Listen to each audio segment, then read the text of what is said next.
이스라엘 자손이 요단 저편 해돋는 쪽 곧 아르논 골짜기에서 헤르몬 산까지의 동쪽 온 아라바를 차지하고 그 땅에서 쳐 죽인 왕들은 이러하니라. 시혼은 헤스본에 거주하던 아모리 족속의 왕이라. 그가 다스리던 땅은 아르논 골짜기 가에 있는 아로엘에서부터 골짜기 가운데 성읍과 길르앗 절반 곧 암몬 자손의 경계 야복 강까지이며 또 동방 아라바 긴네롯 바다까지이며 또 동방 아라바의 바다 곧 여메의 베디어시못으로 통한 길까지와 남쪽으로 피스가 산기스까지이며 옥은 르바의 남은 족속으로서 아스다롯과 에드레이에 거주하던 바산의 왕이라. 그가 다스리던 땅은 헤르몬 산과 살르가와 온 바산과 및 그술 사람과 마아가 사람의 경계까지의 길르앗 절반이니 헤스본 왕 시혼의 경계에 접한 곳이라. 여호와의 종 모세와 이스라엘 자손이 그들을 치고 여호와의 종 모세가 그 땅을 루벤 사람과 갓 사람과 므낫세 반 지파에게 기업으로 주었더라. 여호수아와 이스라엘 자손이 요단 이편 곧 서쪽 레바논 골짜기의 바알가스서부터 세일로 올라가는 곳 한락산까지 쳐서 멸한 그 땅의 왕들은 이러하니라. 그 땅을 여호수아가 이스라엘의 지파들에게 구분에 따라 소유로 주었으니 곧 산지와 평지와 아라바와 경사지와 광야와 네겝 곧 헷 족속과 아모리 족속과 가나안 족속과 브리스 족속과 히위 족속과 여부스 족속의 땅이라.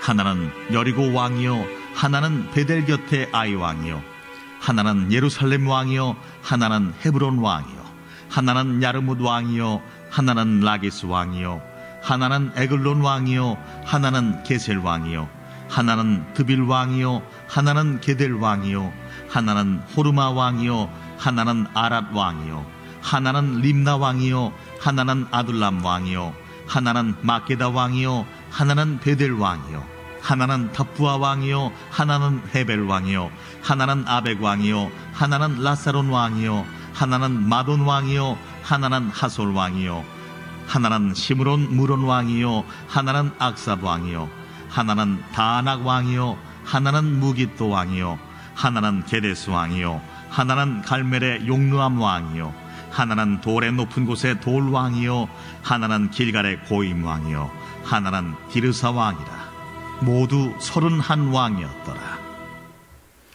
할렐루야, 반갑습니다. 오늘도 변함없이 온라인으로 이렇게 새벽 예배 말씀을 듣는, 새벽 예배를 참석하시는 우리 불꽃계 성도님을 주님의 이름으로 환영하고 축복합니다. 오늘은 여호수아 12장의 말씀을 읽었습니다. 여호수아 이 12장의 말씀은 가나안 정복 기사를 기록하고 있는 1장부터 12장 가운데 그 정복 과정, 그거에 대한 완료, 그것에 대해서 기록하고 있는 후반부의 종결 부분입니다. 여기서는 11장 16절에서 23절에 연이어서 이스라엘이 출애굽 이후 치렀던 정복 전쟁을 통해서 정복한 지역 그리고 또 왕들에 대해서 열거함으로써 지난 정복 사업에 대해서 요약하고 있습니다. 특히 앞에 11장 16절에서 23절 어제 말씀이죠. 그 말씀이 이스라엘이 정복한 땅의 경계에 맞추어서 정복 사업을 요약 정리하고 있다면 오늘 읽은 이 12장의 말씀에서는 이스라엘이 정복한 지역의 왕들 그리고 그들이 통치하던 각 지역의 소개에 초점을 맞추어서 요약하고 있습니다. 오늘 말씀에 나타난 바에 의하면요, 이스라엘에 정복된 가나안의 왕은 요단 동편에 2명 그리고 요단 서편에 31명입니다. 이로써 이스라엘의 가나안 정복 전쟁은 1차 완료되었다는 거죠. 1차 완료되었다고 제가 굳이 표현한 이유는요, 아직 가나안 정복이 완성된 것이 아니기 때문입니다. 이스라엘은 현재 대부분의 가나안 족속을 진멸하긴 했어요. 하지만 하나님께서 아브라함에게 약속하신 가나안 땅을 완전히 차지한 것은 아니었기 때문에 제가 1차 완료다라고 말씀을 드린 겁니다. 실제로요, 이스라엘은 땅을 분배한 후 각 지파별로 정복 전쟁을 계속 수행을 하고 있었고요. 하나님께서 약속하신 가나안 땅을요 완전히 차지한 건 언제인지 아십니까? 다윗 왕 때였단 말이에요. 다윗 왕. 좀 길었죠. 그러니까 그렇게 오래 걸렸다는 거죠. 오늘 이 말씀을 가지고 어떤 말씀을 전하면 좋을까요? 여기는요, 같이 보셨지만 하나님이 뭐 하셨더라 뭐 이런 내용도 없고요, 그래서 하나님이 말씀하셔서 이렇게 순종했다 뭐 이런 내용도 없습니다. 그죠? 요단 덩편은 이 왕들이었고, 이기고 나서 모세가 르벤, 갓 그리고 므낫세 반지파에게 기업으로 그 땅을 주었고, 또 요단 서편은 여호수아가 이스라엘의 지파들에게 구분에 따라서 소유를 주었다고만 했단 말이죠. 이 말씀을 보면서 도대체 어떤 것을 우리 오늘 하루를 살면서 표대로 삼고 또 그 말씀 가운데 살아야 될까? 정말 쉽지 않아요. 그래도요, 이 시간 이 말씀을 통해서 오늘 하루를 살기 위해서 이 자리에 오지는 못했지만 말씀을 듣는 우리 성도님들에게 뭔가를 전해드려야 되잖아요. 그래서 오늘 말씀을 통해서는요, 제가 한 2가지만 딱 전해드리려고 합니다. 먼저는요, 이걸 한번 생각해 보셨으면 좋겠어요. 무엇이냐?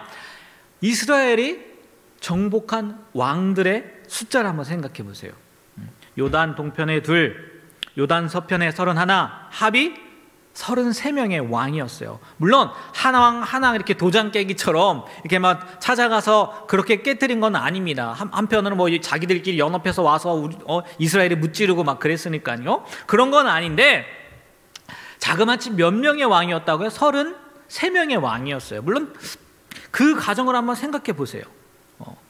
이스라엘이 가나안을 차지하기까지요, 얼마나 많은 전쟁을 치렀는지 우리가 알 수 있다는 거예요. 무슨 얘기냐?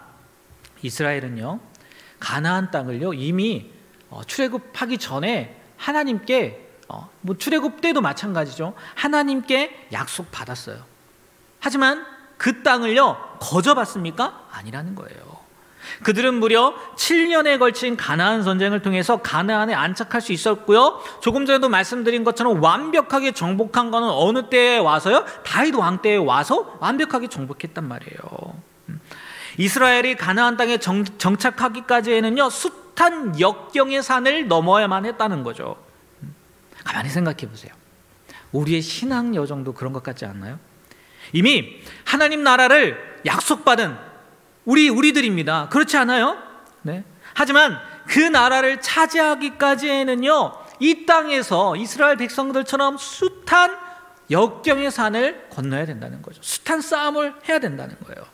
이스라엘이 가나안을 차지하기까지 33명의 왕들이 나타났듯이 우리가 하늘나라를 차지하기까지 우리 앞에 예기치 못한 숱한 장애물들과 대적들이 나타나게 마련이라는 거예요. 때로는 그것이요, 건강의 적이 될 수도 있고요, 때로는 그것이 물질의 적이 될 수도 있어요. 때로는 사람과의 관계의 적이 될 수도 있고요, 심지어 어느 경우에는요, 자녀들이 그 적이 될 수도 있고, 사랑하는 남편이 사랑하는 아내가 또 부모님이요, 우리의 적이 될 수도 있는 거예요. 물론 이들을 없애라는 건 아니에요. 큰일 나죠. 없애면 자식을 없애고 부모를 없애고 남편을 없애고 아내를 없애고 큰일 나죠. 네? 그런다는 얘기는 아니지만 신앙생활하는 것이요, 쉽지 않다는 거예요. 천국 가기까지, 하나님 나라를 유업으로 받기까지 쉽지 않은 삶이 우리 앞에 기다리고 있다는 거예요. 오늘날 그리스도인들이, 예수 믿는다고 하는 사람들이 쉽게, 정말 그런 것 같아요, 쉽게 다른 사람의 표적이 되는 이유가 어떻게 보면 신앙생활을 너무 쉽게만 생각해서 그런 것은 아닐까라는 생각이 들더라고요. 예수만 믿으면 저절로 천국 가고, 예수만 믿으면 저절로 축복이 오고, 이렇게만 생각하기 때문이지 않을까. 그러나 아시다시피요, 우리가 신앙생활을 하다 보면은요, 분명히 그런 것 같아요. 축복보다는 고난을 더 많이 당하기도 한다는 거예요. 우리가 알아야 할 것은요, 성도의 삶에는요, 필연적으로 고난이 따르게 되어 있다는 거예요. 안 그랬으면 좋겠지만, 이 사실을 모르기에 많은 사람들이 신앙생활을 하다가 조금만 고난을 당해도 실족해서 떠난다는 거죠. 오늘 말씀을 통해서요, 물론 말씀이 그렇게 이야기하고 있는 것은 아니지만 이 33명의 왕들을 이기고 싸우고 그 장면들을 통해서 우리가 그걸 깨달았으면 좋겠어요. 우리가 지금 가고 있는 길의 실체, 평탄하지만 않다는 거. 그 길이요 평안한 길이 아니라는 거. 하지만 거칠고 험한 길이긴 하지만 그럼에도 불구하고 우리가 그 길을 다 간 후에야 비로소 천국을 기업으로 차지할 수 있음을 알고 인내로 그 길을 걸어 나가셨으면 좋겠어요. 그리고요 또 하나 이와 더불어서요 하나 더 말씀드리고 싶은 것은 이겁니다. 6절과 7절 말씀을 보면요 이렇게 기록되어 있어요. 제가 읽어드릴게요. 여호와의 종 모세와 이스라엘 자손이 그들을 치고 여호와의 종 모세가 그 땅을 르우벤 사람과 갓 사람과 므낫세 반지파에게 기업으로 주었더라. 여호수아와 이스라엘 자손이 요단 이편 곧 서쪽 레바논 골짜기의 바알가데서부터 세일로 올라가는 곧 한락산까지 쳐서 멸한 그 땅의 왕들은 이러하니라. 그 땅을 여호수아가 이스라엘 지파들에게 구분에 따라 소유로 주었으니. 제가 강조를 했는데 혹시 그게 귀에 들어오셨나요? 제가 뭘 강조했냐면 이걸 강조했어요. 여호와의 종 모세와 이스라엘 자손. 그리고 7절에서는 여호수아와 이스라엘 자손.